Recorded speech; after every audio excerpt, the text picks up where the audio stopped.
Shalom, selamat pagi saudara yang terkasih. Selamat datang kembali dalam program Renungan Pagi Spiritual Life.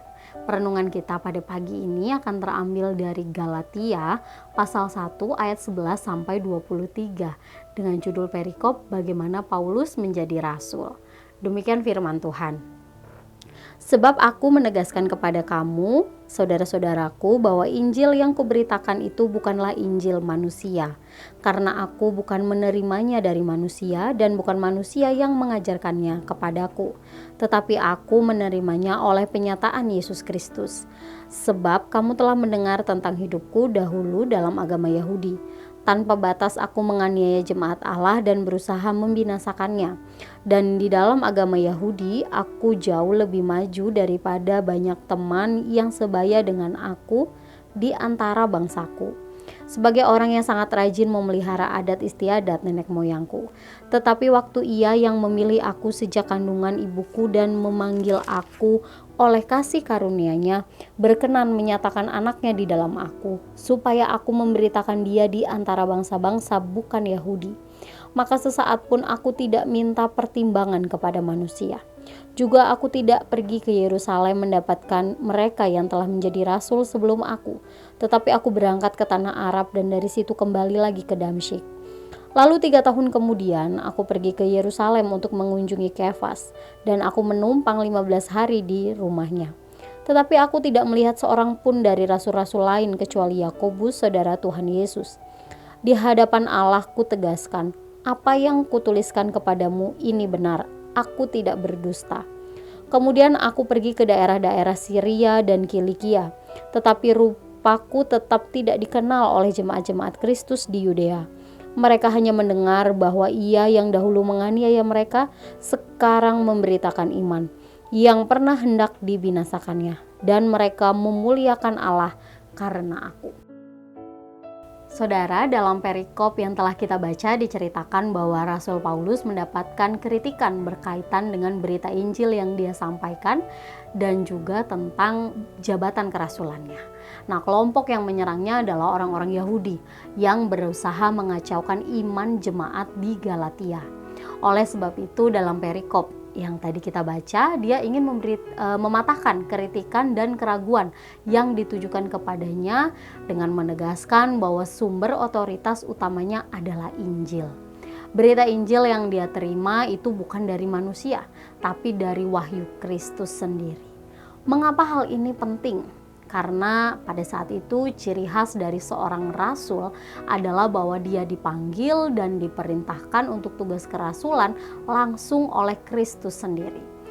Oleh karena itu, Paulus memberitahu kepada mereka bahwa dia menerima pengenalan akan Injil dan juga memiliki wewenang untuk memberitakan Injil itu langsung dari Tuhan Yesus. Kemudian jika ada orang yang meragukan jabatan kerasulan diakibatkan perilakunya di masa lalu, maka itu adalah hal yang wajar. Alasannya seperti yang kita tahu, dulu Paulus memang orang yang menganiaya orang percaya. Sampai pada suatu hari dengan cara yang begitu menakjubkan, dia bertemu dengan Kristus secara pribadi dan itu mengubahkan kehidupannya. Peristiwa perjumpaan dengan Kristus inilah yang membawanya kepada pengenalan dan juga iman kepada Kristus. Setelah itu, dalam pelayanannya dalam memberitakan Injil, Paulus juga menunjukkan kualitas hidup sebagai seorang rasul. Dan dampaknya banyak orang yang kemudian memuliakan Allah karena pelayanannya. Saudara-saudara yang terkasih, perjumpaan Paulus dengan Kristus telah mengubahkan kehidupannya. Dari seorang penganiaya orang percaya menjadi pemberita Injil. Sebagai orang percaya, kita juga harus mengalami perjumpaan dengan Kristus yang kemudian mengubahkan kehidupan kita. Karena kehidupan yang diubahkan tersebut akan menjadi kesaksian yang memberkati orang lain dan juga memuliakan Tuhan. Marilah kita berusaha untuk mengejar kehidupan Kristen yang demikian, sehingga hidup kita akan selalu memuliakan nama Tuhan. Marilah kita mengambil waktu sejenak untuk merenungkan firman Tuhan yang baru saja kita dengar. Saudara, dampak seperti apakah yang saudara bawa terhadap orang-orang di sekitar saudara?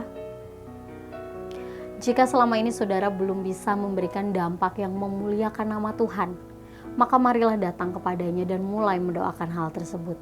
Mari berdoa supaya Tuhan mengubahkan kehidupan saudara, agar membawa sukacita bagi orang lain dan juga memuliakan nama Tuhan.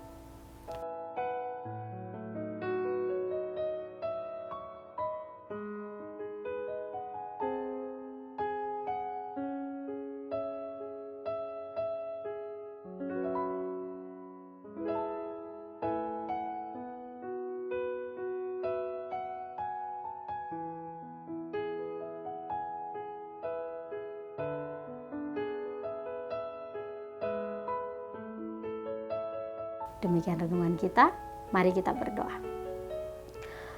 Ya Tuhan Allah kami, sungguh kami mengucap syukur untuk kasih penyertaan Tuhan, perlindungan Tuhan dalam istirahat malam kami. Dan pagi hari ini Tuhan kami bisa kembali bangun dalam keadaan tubuh yang baik.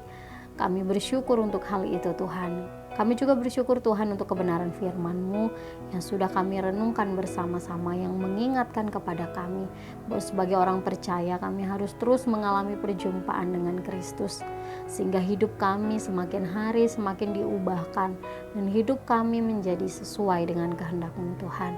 Ajar kami Tuhan untuk selalu mengingat kebenaran ini dan melakukannya dalam kehidupan kami setiap hari. Dalam nama Tuhan Yesus kami berdoa dan mengucap syukur. Haleluya. Amin. Demikian renungan kita pagi ini. Selamat pagi, selamat beraktivitas. Tuhan Yesus memberkati.